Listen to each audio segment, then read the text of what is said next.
बात 1 फरवरी 1986 की है, जब फैजाबाद के जिला जज जस्टिस कृष्ण मोहन पांडे ने जंजीरों में बंद राम मंदिर का ताला तोड़वाने का ऐतिहासिक फैसला दिया था। पूरा देश दूरदर्शन पर आंखें जमाए ताला टूटने का वो अद्भुत दृश्य देख रहा था। ये जस्टिस पांडे का एक साहसी और कांग्रेस की सरकार को चुनौती देने वाला कदम था। इस फैसले ने न सिर्फ 36 साल पुराने उस नेहरू सरकार के ताला लगवाने और पूजा अर्चना न होने के उस फैसले को तोड़ा, बल्कि मौजूदा राजीव गांधी सरकार के एक तरफा सेकुलरिज्म के महल को भी ध्वस्त कर दिया।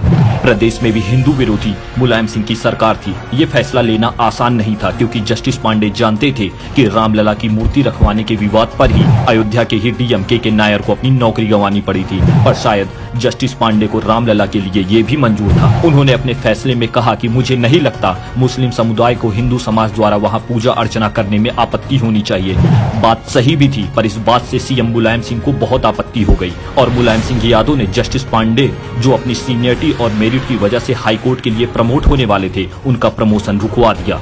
जब न्यायाधीशों के प्रमोशन के नामों की लिस्ट सुप्रीम कोर्ट के मुख्य न्यायाधीश के पास पहुंची, तो मुलायम सिंह ने उस फाइल के एक नोट में लिखकर भेजा था कि जस्टिस पांडे बहुत ईमानदार और कर्मठ व्यक्ति हैं, लेकिन राम मंदिर का ताला खुलवाने का उनका फैसला सही नहीं था। उससे सांप्रदायिकता का माहौल खड़ा हुआ, इसलिए उनका प्रमोशन नहीं होना चाहिए। अब आप खुद सोचिए, मुलायम ने एक ईमानदार जज को सिर्फ इस बात की सजा दी कि उसने हिंदुओं के साथ न्याय किया, और तो और सुप्रीम कोर्ट ने भी पांडे जी के नाम को मंजूरी दे दी।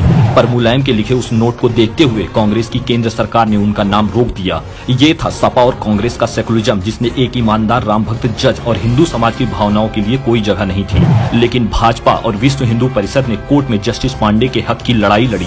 सरकार बदली और सियासत की हवा बदली तो सुब्रमण्यम स्वामी कानून मंत्री बने। उन्होंने 1991 में पांडे जी को इलाहाबाद हाईकोर्ट का जज नियुक्त किया। तो दोस्तों, कहानी का सार बस इतना सा है कि भाजपा तब भी राम भक्तों के साथ थी और आज भी है, लेकिन सपा कांग्रेस तब भी हिंदुओं और रामलला के विरोध में थे और आज भी है। आगे की कहानी अगले भाग में।